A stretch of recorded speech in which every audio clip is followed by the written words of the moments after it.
Assalamualaikum warahmatullahi wabarakatuh.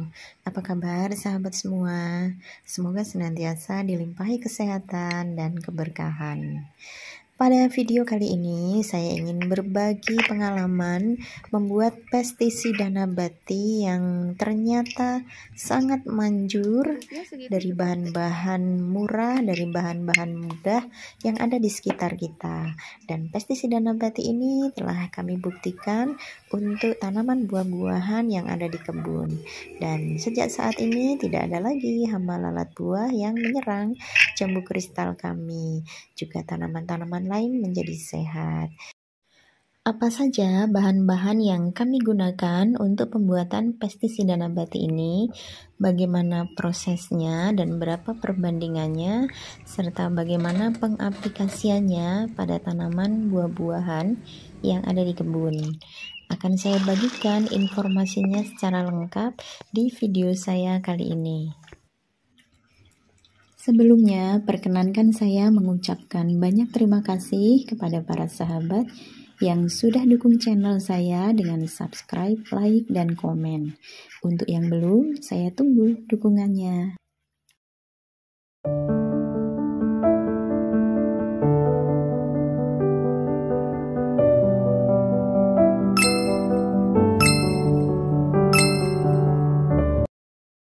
Sahabat semua, tentunya kita semua sangat menginginkan bahwa tanaman yang kita tanam dapat tumbuh dengan sehat, kemudian pada saatnya dapat berbuah dengan lebat, dan saat kita petik, buahnya dalam kondisi mulus bisa kita konsumsi.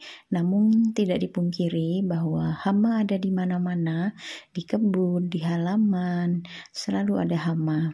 Karena itu apabila tidak kita antisipasi dari awal, maka hama ini akan membuat buah-buahan yang tadinya siap untuk dipetik dan dikonsumsi menjadi gagal panen. Ada berbagai jenis hama yang pernah kami tangani selama berkebun, mulai dari hama lalat buah. Ini adalah hama yang paling sering menyerang buah jambu kristal kami. Kemudian karena di kebun ini juga ada pohon buah-buahan yang lain seperti alpukat, durian, lengkeng. Nah, hama yang lain itu adalah kutu putih atau kutu kebul, kemudian bercak daun kecoklatan yang bisa menular sampai ke buah seperti ini. Mungkin ini sejenis jamur ya. Nah, seperti ini kalau mengenai daun-daun, jadi daunnya ini berlubang-lubang dan kecoklatan. Hama berikutnya yang juga ada di kebun kami itu adalah ulat sahabat, baik itu ulat bulu maupun ulat gerayak.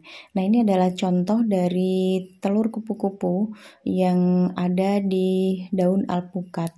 Sahabat bisa bayangkan kalau telur ini menetas dan menjadi ulat bulu seperti ini. Ulat ini pada fase larva akan makan daun-daunan dengan sangat cepat.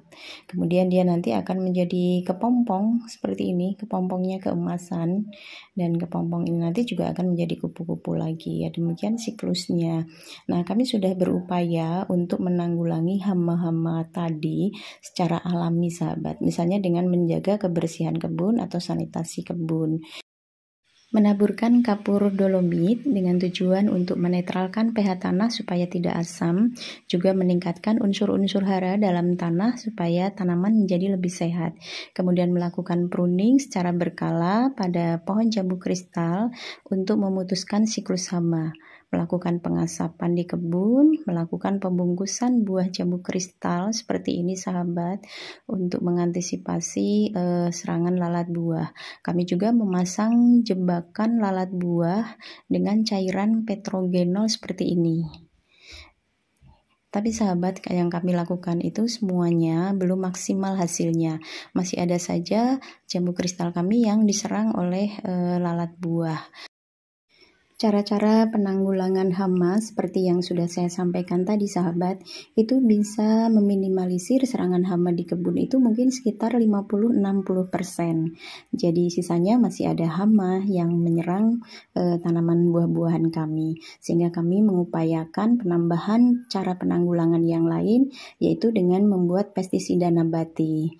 Kami memilih pestisida nabati ini karena sifatnya yang ramah lingkungan dan juga aman untuk buah-buahan kami.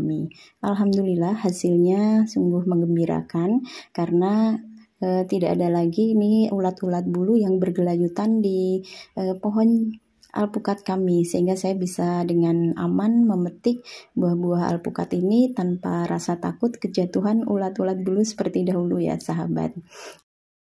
Kemudian untuk buah jambu kristal, kami nyaris tidak menemukan lagi serangan hama lalat buah seperti sebelumnya, juga kutu putih maupun bercak coklat pada daun.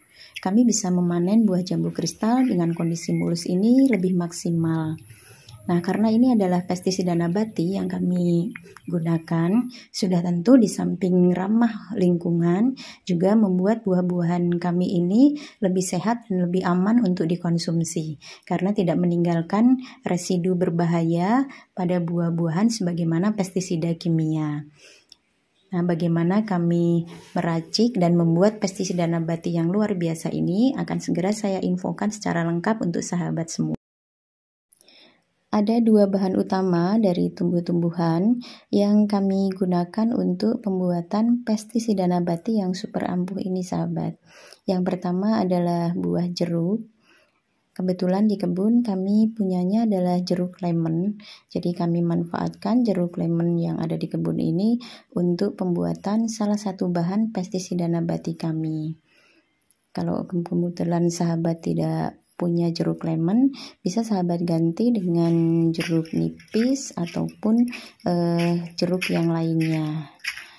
Nah, kami membutuhkan sekitar 20-30 butir sahabat untuk satu kebun ini ya, dengan 2 kali penyemprotan. Yang kami gunakan nanti adalah kulitnya. Kemudian bahan yang kedua adalah daun bintaro. Nah, seperti ini pohon bintaro kami yang ada di kebun. Ini sekitar 1 tahun yang lalu saya menjatuhkan biji buah bintaro ini di sini. Belum sempat dipindah, keburu tumbuh. Ya, alhamdulillah sudah beberapa kali saya petik daunnya, saya manfaatkan untuk pembuatan pestisida nabati ini. Kalau kebetulan sahabat tidak mempunyai pohon bintaro di kebun, sahabat bisa mencarinya dengan mudah. Biasanya ditanam di pinggir-pinggir jalan atau di komplek-komplek perumahan seperti ini sahabat. Karena dia berfungsi sebagai peneduh di jalan, juga sebagai anti polutan.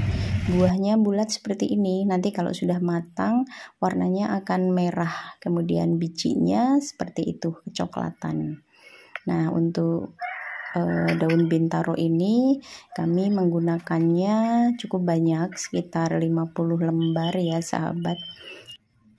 Daun-daun bintaro ini nanti akan kami campurkan dengan kulit jeruk lemon. Untuk satu kebun kami biasanya membutuhkan 25-30 butir jeruk lemon kulitnya ya sahabat, untuk 50 lembar daun bintaro. Ini untuk 3 kali atau 3 periode penyemprotan sahabat, yang nanti akan saya infokan periode penyemprotannya. Jeruknya segitu cukup deh.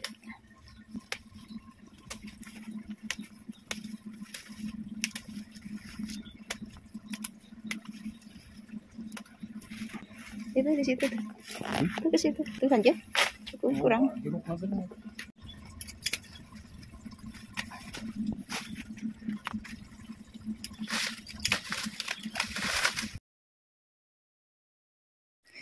Cukup segini sahabat bahan yang akan kami gunakan untuk pembuatan pestisida nabati satu kebun kami. Bahan yang mudah didapat, murah, dan hasilnya tidak kalah dengan pestisida kimia. Dan yang terpenting, bahan-bahan ini tidak merusak lingkungan, aman untuk buah-buahan dan sayuran, juga tidak menimbulkan resistensi pada serangga hama. Langkah pertama, kita siapkan dulu kulit jeruk lemonnya dengan cara mengupas seperti ini. Kita membutuhkan kulit jeruk lemon ini karena pada kulitnya inilah terdapat senyawa golongan minyak atsiri yaitu limonen dan limonoid yang nanti akan berfungsi sebagai larvasida untuk menghambat penggantian kulit pada larva serangga. Selanjutnya menyiapkan irisan halus daun bintaro, sahabat. Daun bintaro ini mengandung senyawa karberin, juga senyawa alkaloid, tanin, saponin, dan steroid yang bersifat toksik bagi serangga hama juga larva. Kita cacah halus sampai habis. Saya akan lanjut prosesnya untuk mengupas semua kulit jeruk dan juga mengiris semua daun bintaro.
Selesai sudah mengiris semua daun bintaro juga kulit jeruk lemon. Dua bahan ini akan menjadi bahan baku utama kami dalam pembuatan pestisida nabati yang sangat ampuh. Selanjutnya bahan-bahan tersebut akan kami fermentasi. Kami masukkan ke dalam drum kecil ini, kemudian kami tambahkan air 1 ember, kurang lebih itu 30 liter ya sahabat, 30 liter lebih sedikit ya. Kemudian bahan-bahannya ini kami masukkan semuanya yang tadi sudah dicacah, diaduk merata ya. Untuk waktu fermentasi ini mungkin kita berbeda-beda ya sahabat. Kami menggunakan waktunya itu 5 hari. Mungkin ada sahabat yang pernah melakukan fermentasi menggunakan waktu 2 atau 3 hari yang berbeda dengan kami. Nah, dari hasil pengalaman membuat pestisida nabati ini, ternyata dengan waktu 5 hari ini hasilnya lebih maksimal. Kemudian kami simpan di tempat yang teduh dan kami tutup ya selama 5 hari. Setelah 5 hari fermentasi, maka pestisida nabati ini bisa kita saring dengan saringan kasar terlebih dahulu untuk menyaring ampas-ampas daunannya tadi. Selanjutnya kita saring dengan saringan yang lebih halus yaitu saringan kain supaya nanti saat disprayerkan ini tidak menyumbat ya sahabat. Selanjutnya kami akan melarutkan perekatnya. Kami menggunakan deterjen bubuk di sini, dilarutkan dalam 1 bagian air. Sahabat bisa menggunakan sabun cuci piring ataupun deterjen yang lain. Kemudian untuk pestisida nabatinya kami ambil 1 bagian untuk kami campurkan ke dalam deterjen bubuk yang tadi sudah dilarutkan. Ya, 1 bagian. Setelah ini kami akan menambahkan 9 bagian air untuk mengencerkan. 1, 2,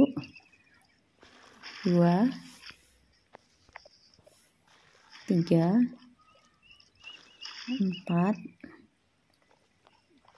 5, 6, 7, 8, 9.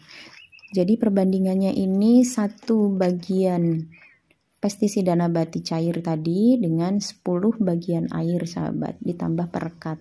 Setelah itu kita masukkan ke dalam sprayer dan siap untuk diaplikasikan.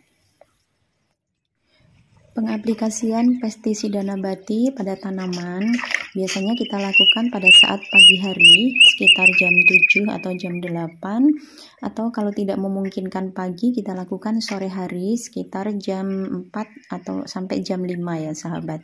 Biasanya pada waktu-waktu seperti itu angin berhembus tidak terlalu kencang. Kita menghindari pengaplikasian pestisida nabati ini di saat akan turun hujan, karena kalau nanti terguyur oleh air hujan maka pestisida ini akan sia-sia, tidak akan terserap oleh tanaman secara maksimal. Jadi ini kita semprotkan ke semua tanaman buah-buahan yang ada di kebun, baik itu durian, alpukat maupun jambu kristal. Pestisida nabatinya ini sama sahabat. Ini kita aplikasikan 3 kali, jadi sekali bikin itu untuk 3 kali penyemprotan. Yang pertama, hari pertama, kemudian setelah itu hari ketiga, kemudian hari ketujuh. Jadi 3 kali ya sahabat sekali bikin itu. Kemudian setelah itu kita tidak lakukan penyemprotan lagi sampai 3 atau 4 bulan. Dan selama rentang waktu itu alhamdulillah hama lalat buah ataupun hama-hama yang lain itu nyaris tidak kita temukan sahabat. Jambu-jambu kristal juga relatif mulus. Nanti setelah rentang waktu 3 atau 4 bulan baru kemudian kita membuat pestisida nabati lagi. Dari pengalaman kami di kebun, bila setelah 4 bulan kami tidak lakukan lagi penyemprotan pestisida nabati ini, maka hama-hama yang tadi saya sebutkan itu mulai bermunculan kembali sahabat. Sehingga idealnya memang setelah 4 bulan kita wajib melakukan penyemprotan dengan pestisida ini lagi untuk mengantisipasi hama berkembang biak lebih banyak. Demikian sahabat semua, sharing pengalaman kami berkebun dalam pembuatan pestisida nabati yang sangat membantu kami dalam menanggulangi berbagai hama yang ada di kebun secara alami dan murah. Semoga informasi ini bermanfaat untuk sahabat-sahabat semua. Selamat berkebun, semoga berkah.